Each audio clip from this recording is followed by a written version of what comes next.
Welcome to our channel. Today we how to verify your ATS integration with Workday, quick tutorial step by step clearly. To verify your ATS integration with Workday, begin by logging into your Workday account. Navigate to the Integrations section in the main menu. Search for the ATS integration you wish to verify. Click on the specific integration to open the details page. Check the integration status to ensure it shows as active. Review the last run timestamp to confirm recent activity.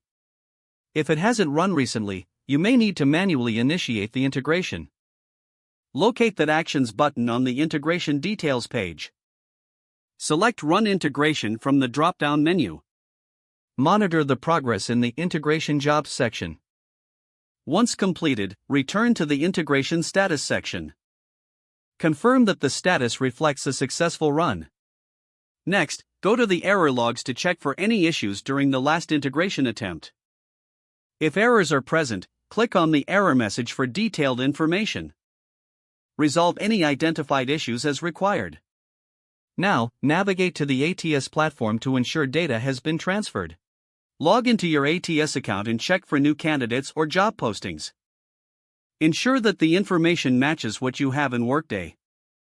If discrepancies are found, double-check the integration settings in Workday. Make necessary adjustments and rerun the integration if needed.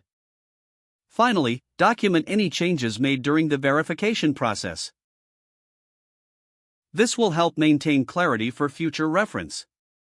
Your ATS integration with Workday should now be successfully verified. If the page does not load, refresh the browser or try again in a private or incognito window. Make sure you are using the correct email address, then retype it carefully to avoid small typos. If your password is not accepted, use the reset option and create a new strong password you can remember.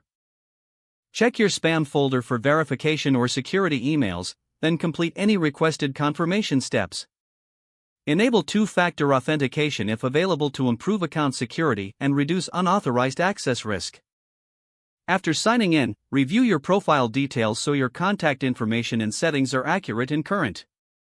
Don't forget to like this video and subscribe to our channel for more step-by-step tech guides.